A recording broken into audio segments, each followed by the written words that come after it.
नमस्कार, मैं हूं आमिल बेग। आप देख रहे हैं सिटी बुलेटिन न्यूज़। पेश हैं आज के प्रमुख समाचार। रामनगरी अयोध्या में भी ठंड से लोग बेहाल हैं। सुबह से ही कोहरा छाया हुआ है। हल्की सी धूप निकलती है तो लोग धूप में खड़े होकर गर्मी लेने का प्रयास करते हैं।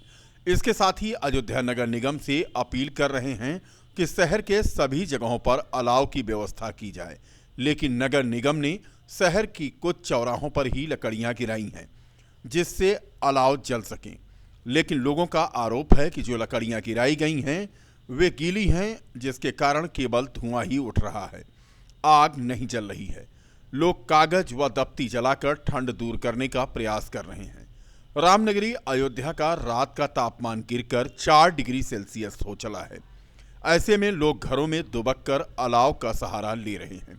जिन चौराहों पर लकड़ियां नहीं गिराई गई हैं या जहां पर अलाव नहीं जल रहा है, वहां पर लोग कागज और दफ्ती का स्वयं इकट्ठा करके उसे जलाते हैं और ठंड दूर करने का प्रयास कर रहे हैं। फिलहाल नगर निगम है कि अभी तक वह ठंड से लोगों को निजात दिलाने के लिए पर्याप्त व्यवस्था नहीं कर पा रहा है। ठंडक इतनी तेज पड़ रही है, कोहरा पड़ रहा है, मगर अब दूसरे बजाय चौराहे पर लकड़ी नहीं गिर रही है। लोग यहाँ गरीबों एकदम तरफ रहे हैं ठंडी किनारे, और अलाव का कोई व्यवस्था हो नहीं पा रहा है। नगर निगम से अनुरोध है कि लकड़ी गिराने का कष्ट करें। नगर निगम कोई व्यवस्था नहीं भैया यहाँ।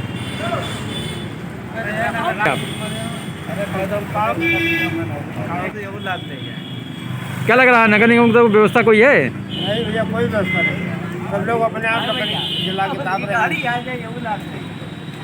होना चाहिए, गिरनी चाहिए लकड़ी ना। छोड़ के आ जा। क्या नाम आपका है? ना अब यह जियारा जी आवत बा भैया और दोनों सहारा दिखाता और पकड़ो। यही से जियारा जियत बा। क्या कंडीशन है, मतलब किस तरह लगी गिरी? गिरी तो है, लेकिन इसको और गिरनी चाहिए। इसमें इतने में काम नहीं पूरा हो पा रहा, रात नहीं चल पाती लोगों की। अब थोड़ा थोड़ा करके उसमें कितने आदमी होते हैं, लिहाजा अलाव की कुछ व्यवस्था है वहाँ पर। नहीं, थोड़ा नरम तो है ही है, नरम है, लेकिन यह है कि अब लकड़ी अगर ज़्यादा मात्रा में गिर जाए तो थोड़ा सा आदमी कुछ दूर तक फैल के ताप ले, और उसी में 3 आदमी 4 आदमी 5 आदमी से ज़्यादा ताप नहीं पाते, तो रात नहीं बीत पाती, किल्लत होती है। कौन जगह है ये? जिला अस्पताल में हम लोग हैं, यहाँ मरीज लेके आए हैं। क्या नाम आपका है? तापमान गिरने से ठंड और बढ़ गई है। रात का तापमान गिरकर 4 डिग्री सेल्सियस हो चला है, जबकि अधिकतम तापमान 18.5 डिग्री सेल्सियस आज रहा। नरेंद्र देव कृषि विश्वविद्यालय के मौसम विभाग के अनुसार आसमान साफ रहने की उम्मीद है व सुबह घना कोहरा छाया रहने की संभावना। ऐसे में तस्वीरों में आप देख सकते हैं कि नगर निगम की गीली लकड़ी किस तरह से लोगों को हैरान कर रही है। रिकाबगंज चौराहे पर हो या फिर जिला अस्पताल में, इक्का दुक्का लकड़ी और उस पर भी अलाव के सहारे जीवन यापन करने वाले तमाम लोग, धुआं ही धुआं, आग है कि चलती नहीं। लोग कह रहे हैं कि नगर निगम को लकड़ी की और व्यवस्था करनी चाहिए। लकड़ी कैसी गिरी है? लकड़ी गिरी, आधी गीली आधी सूखी है। तो कुछ कहना चाहेंगी आप? जी, कुछ कहना चाहेंगी कि मतलब कैसी तब तक सब लोगों को तापना चाहिए। ठंड बहुत तेज हो रही है सर। कहाँ पर आई हैं आप इस समय? अस्पताल में। कहाँ? जिला हैं? जिला अस्पताल। तो लकड़ी जो ताप रही है कैसी है? हैं? अच्छी है, मतलब कि जल रही जल रही है? जल रही है, जल रही है। क्या नाम आपका है? राजकुमारी। लकड़ी तो पहली बार गिरी है, और इतनी अच्छी लकड़ी गिरी है कि रात भर जल नहीं पाई है, और अभी भी लकड़ी जैसे के तैसे पड़ी हुई है। ऐसी लकड़ी गिराने से अच्छा ना ही गिराए तो ज़्यादा अच्छा है, क्योंकि हमारी नगर निगम जो है वो 1 नंबर की कंजूस हो गई है। ठंडक बढ़ गया है, लोग ठंड से मर रहे हैं, शीतलहरी चल रही है, ठंड बहुत ज़्यादा है, लोग खड़े नहीं हो पा रहे हैं। मगर नगर निगम जो है अपनी मनमानी पर उतारू है, और अच्छी लकड़ी उतारने के बजाय वो जो पौड़ी की कंडम लकड़ी जो है वो जगह जगह गिरा रही है। लकड़ी में नमी भी बहुत ज़्यादा है। लकड़ी जलने का घर में खाना में शीतलहर बढ़ने के बाद लकड़ी यहाँ पहुँच जाती है, लेकिन लकड़ी कंडीशन ऐसी है कि नमी ज़्यादा इसमें लकड़ी जलने कंडीशन में है ही नहीं। और बेचारे जो असहाय गरीब मजदूर लोग हैं जिनको लकड़ी की जरूरत है, यहाँ सेकाई करने की जरूरत है, तो बेचारे कहाँ जाए, लकड़ी जल भी नहीं रही है। तो निगम कुछ काम नहीं कर रहा है और लोगों में इसके लिए बहुत गुस्सा भी है, लेकिन लोग क्या करें बेचारे। क्या नाम? शुक्रवार को तेज गति से हवा चली तो शनिवार को हवा की गति में थोड़ा गिरावट आई, लेकिन तेज गति से चल रही बर्फीली हवाओं से हालत और बिगड़ गई। जिला प्रशासन की ओर से सार्वजनिक स्थानों पर ग्रामीण क्षेत्रों में अलाव के इंतजाम भी नाकाफी हो रहे हैं। मौसम विभाग ने अभी कड़ाके की ठंड की आशंका जताई है। फिलहाल स्थिति यह है कि अयोध्या में लोगों को अलाव के लिए नगर निगम की लकड़ियों का सहारा है, लेकिन नगर निगम है कि वो लकड़ी की व्यवस्था नहीं कर पा रहा है। लोग दफ्ती और खुद के इकट्ठा किए हुए सामान जलाकर अपनी ठंड को दूर करने का प्रयास कर रहे हैं। नगर निगम के प्रति लोगों का गुस्सा बढ़ता जा रहा है। अयोध्या के रामकथा पार्क में 4 दिवसीय 39वें रामायण मेले की शुरुआत हो गई। रामायण मेले की अध्यक्षता राम जन्मभूमि तीर्थ क्षेत्र के ट्रस्टी शंकराचार्य जगत गुरु स्वामी वासुदेवानंद सरस्वती ने किया। राम मंदिर के ट्रस्टी स्वामी वासुदेवानंद सरस्वती ने कहा कि भारत और नेपाल की संस्कृति व संस्कार एक हैं, जिसको अंग्रेजों ने तोड़ने की कोशिश करते हुए नेपाल को भारत से अलग किया था। राम मंदिर निर्माण पर उन्होंने कहा कि राम जन्मभूमि परिसर के 70 एकड़ भूमि पर जीर्ण शीर्ण मंदिर को गिराकर नए मंदिरों का निर्माण किया जाएगा। नए मंदिरों में ही उन मंदिरों की मूर्ति को स्थापित किया जाएगा। ट्रस्टी शंकराचार्य वासुदेवानंद सरस्वती ने कहा कि 70 एकड़ भूमि का विस्तार की जरूरत पड़ी तो वह भी किया जाएगा। उन्होंने राम कथा पार्क में 18 दिसंबर को शुरू हुए 4 दिवसीय 39वें रामायण मेला का शुभारंभ किया। यह रामायण मेला 21 दिसंबर को समाप्त होगा। रामायण मेला के इन 4 दिनों में प्रतिदिन रामलीला का आयोजन किया जाएगा। इसके अलावा प्रतिदिन भजन, लोक गायन, लोक नृत्य का भी आयोजन होगा। बता दें कि इस बार रामायण मेला काफ़ी फीका रहेगा, क्योंकि कोरोना प्रोटोकॉल की वजह से कार्यक्रमों को कम कर दिया गया है और रामायण मेला की महज औपचारिकता ही दिखाई दे रही है। सबको शरण देते हैं, सब पर कृपा करते हैं। उनके चरित्र का श्रवण, उनके नाम का कीर्तन, उनके धाम में निवास, यही मानव जीवन का कर्तव्य है। इसको पालन करते हुए लोग अपना जीवन सफल बनाने का प्रयास करें। हरिओम। आज आपने उद्बोधन में कहा कि नेपाल हमारा ही देश है, प्रदेश है। हाँ, मैंने सही कहा। भौगोलिक स्थिति के अनुसार ऐसा ही है। राजनीतिक स्थितियाँ बदलती रहती हैं। हमारा और नेपाल का संस्कार एक है, संस्कृति एक है, लेकिन अंग्रेजों ने नेपाल को भारत से अलग कर दिया है। वैसे हम एक हैं। अयोध्या की पुलिस लाइन में 23.29 करोड़ की लागत से 12 मंजिल ट्रांजिट हॉस्टल का निर्माण शुरू हो गया है।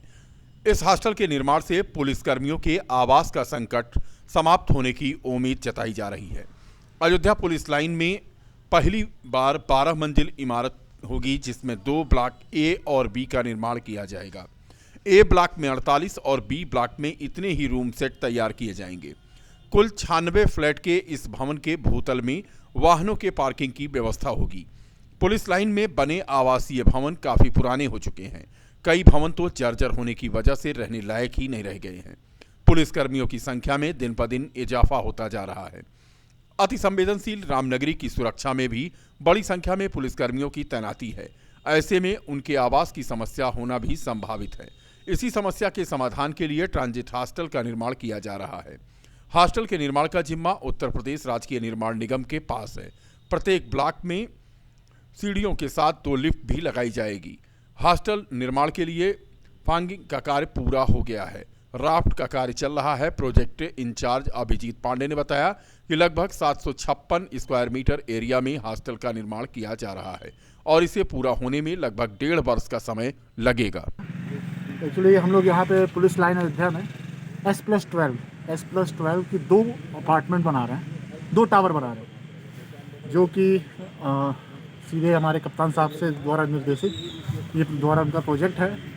S+12 अभी कार काफ़ी हद तक प्रगति पे है। हमने अभी पाइलिंग का काम लगभग दोनों भवनों में कर चुके हैं।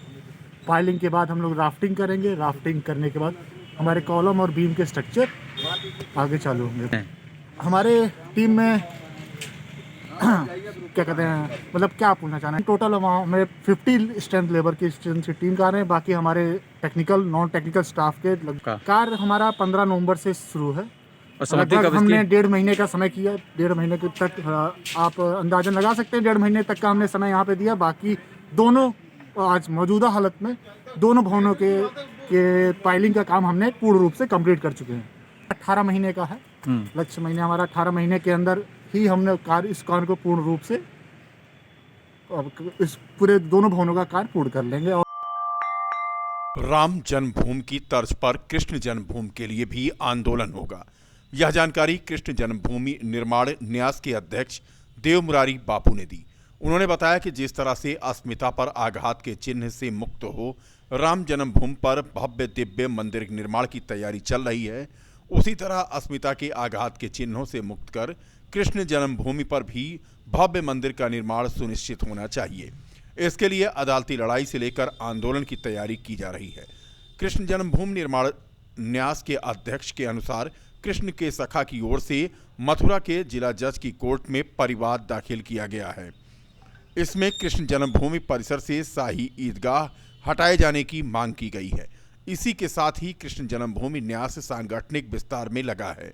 देव मुरारी ने दावा किया कि कृष्ण जन्मभूमि न्यास का सांगठनिक विस्तार पूरे देश में कर लिया गया है।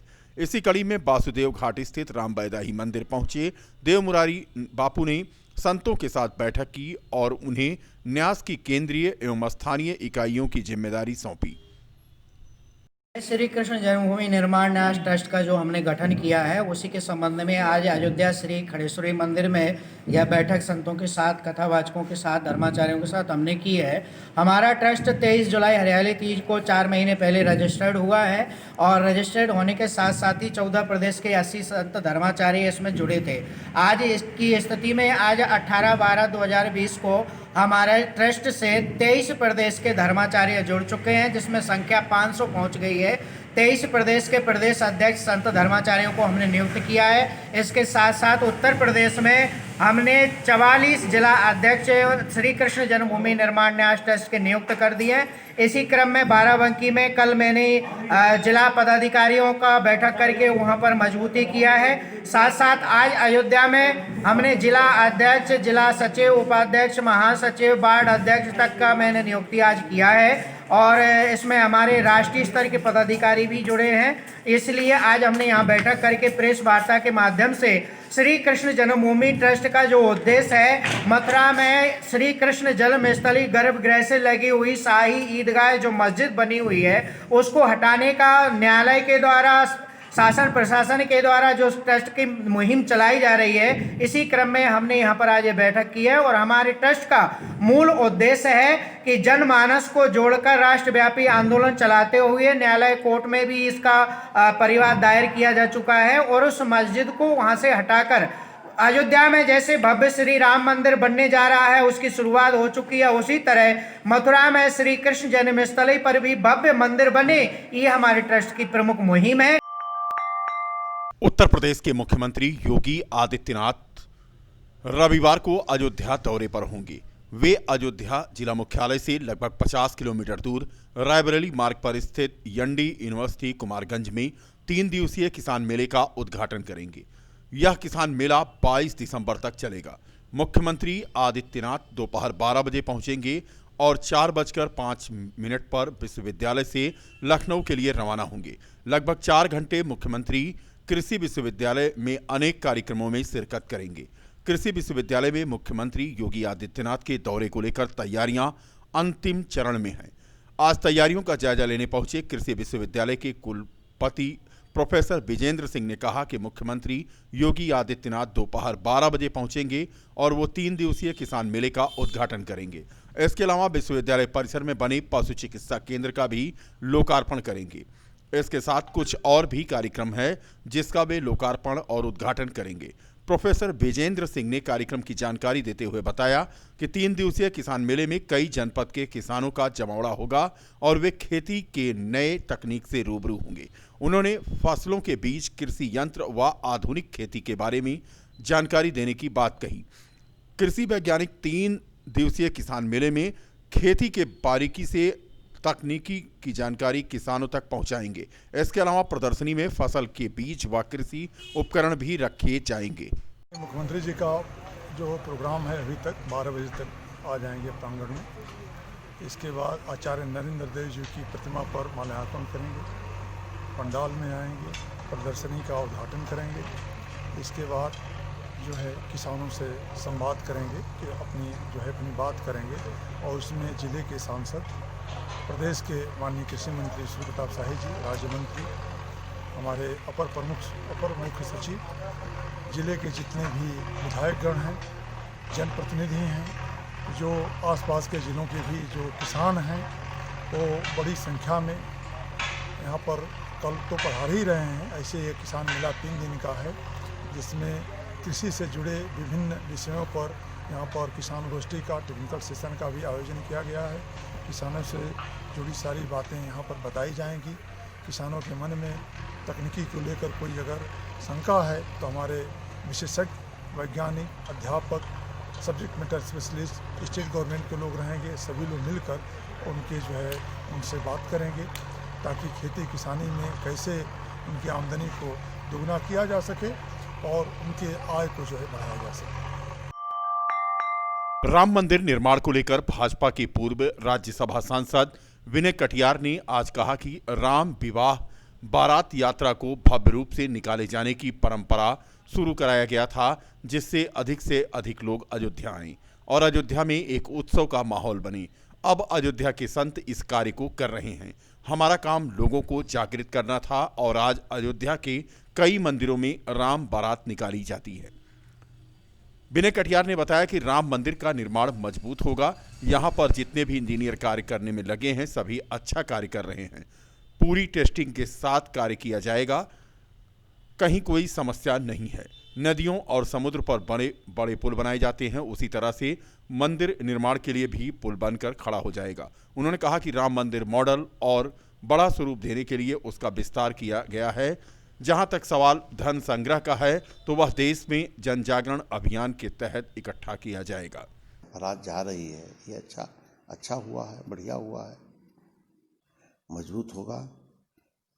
यहाँ के लोग जितने हैं, कारीगर वगैरह, सब इंजीनियर वगैरह अच्छा काम कर रहे हैं। पूरी टेस्टिंग के साथ बनाएंगे। अगर कहीं कोई समस्या आएगी तो पुल बड़े बड़े बन जाते हैं, समुद्र में पुल बनता है, नदियों में पुल बनता है, तो राम जन्मभूमि पर भी पुल बन करके खड़ा हो जाएगा। तो मंदिर है, बढ़िया मंदिर बनेगा, भव्य दिव्य मंदिर बनेगा। दिल्ली शिक्षा मॉडल व यूपी शिक्षा मॉडल को लेकर विवाद शुरू हो गया है। गृह जनपद अयोध्या पहुंचे आम आदमी पार्टी के प्रदेश अध्यक्ष सभाजीत सिंह ने कहा कि प्रदेश के मंत्री सिद्धार्थनाथ सिंह की चुनौती दिल्ली के शिक्षा मंत्री व उप मुख्यमंत्री मनीष सिसोदिया को स्वीकार है।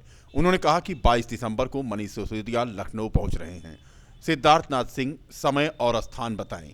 प्रदेश अध्यक्ष सभाजीत सिंह ने कहा कि जैसे ही आम आदमी पार्टी के संयोजक व मुख्यमंत्री अरविंद केजरीवाल ने 2022 में उत्तर प्रदेश विधानसभा चुनाव लड़ने का ऐलान किया, वैसे ही प्रदेश की पूरी भाजपा व प्रदेश सरकार अरविंद केजरीवाल पर टूट पड़ी है और प्रदेश सरकार के मंत्री ने कहा है कि दिल्ली सरकार का जो स्कूल का मॉडल है उससे बेहतर हमारे उत्तर प्रदेश का सरकारी स्कूल है। और इनके एक डिप्टी सीएम साहब कह रहे हैं कि ये मुंगेरी लाल के हसीन सपने देख रहे हैं। एक इनके मंत्री कह रहे हैं कि ये जो शिक्षा का मॉडल है उत्तर प्रदेश में बहुत बेहतर है। हम चुनौती देते हैं दिल्ली सरकार के शिक्षा मंत्री को, मनीष सिसोदिया जी को, कि शिक्षा के मुद्दे पर मुझसे बहस कर लें। तो आम आदमी पार्टी ने सिद्धार्थनाथ सिंह जो यूपी सरकार के मंत्री हैं उनकी चुनौती को मनीष सिसोदिया जी ने स्वीकार किया है। शिक्षा के मुद्दे पर उत्तर प्रदेश में वो बहस करने के लिए 22 तारीख को लखनऊ आ रहे हैं। पार्टी कार्यकर्ता उनका लखनऊ एयरपोर्ट पर भव्य जो स्वागत करेंगे। इसके साथ साथ मेरी योगी आदित्यनाथ सरकार से अनुरोध है कि आप भागिएगा नहीं, आप बहस का समय और जो स्थान बताइए। 22 तारीख को योगी आदित्यनाथ जी, मनीष सिसोदिया जी आपकी बताए स्थान और समय पर शिक्षा के मॉडल पर, शिक्षा के मुद्दे पर आपको जो है अब बहस करने के लिए उस स्थान पर पहुंचेंगे। उत्तर प्रदेश के अंदर शिक्षा व्यवस्था की जो हालत है, 28,000 ऐसे स्कूल हैं प्राइमरी जो सरकारी स्कूल कि जहां बिजली का इंतजाम नहीं है। मिड डे मील में बच्चों को नमक रोटी दी जाती है। इनके बच्चों के लिए बैठने के लिए जो है वो कुर्सियों तक का इंतजाम नहीं। बहुत सारे स्कूलों में बच्चों को टाट पट्टी पर बैठना पड़ता है। तो ये सरकार उत्तर प्रदेश का जो बहरहाल जो है सरकारी स्कूल है, उस मुद्दे पर मनीष सिसोदिया जी 22 तारीख को बहस करेंगे। और सरकार एक के बाद एक लगातार झूठ बोलने का काम कर रही है। कल सिद्धार्थनाथ सिंह जी ने एक ट्वीट किया था जिसमें उन्होंने 4 तस्वीरें जारी की थी और ये बताने की कोशिश की थी कि दिल्ली के स्कूल, सरकारी स्कूल खंडार हैं। वो ऐसा ट्वीट था जिस सोनिया बिहार के स्कूल का जिक्र किया था सिद्धार्थनाथ सिंह जी ने। वो स्कूल 2015 में सरकारी आदेश जो हुआ था उस स्कूल को बंद करने के लिए, उसकी जगह पर दिल्ली सरकार ने खूबसूरत बेहतरीन स्कूल बनाया। आज के लिए बस इतना ही। कल फिर मिलेंगे इसी समय इसी चैनल पर। तब तक के लिए नमस्कार।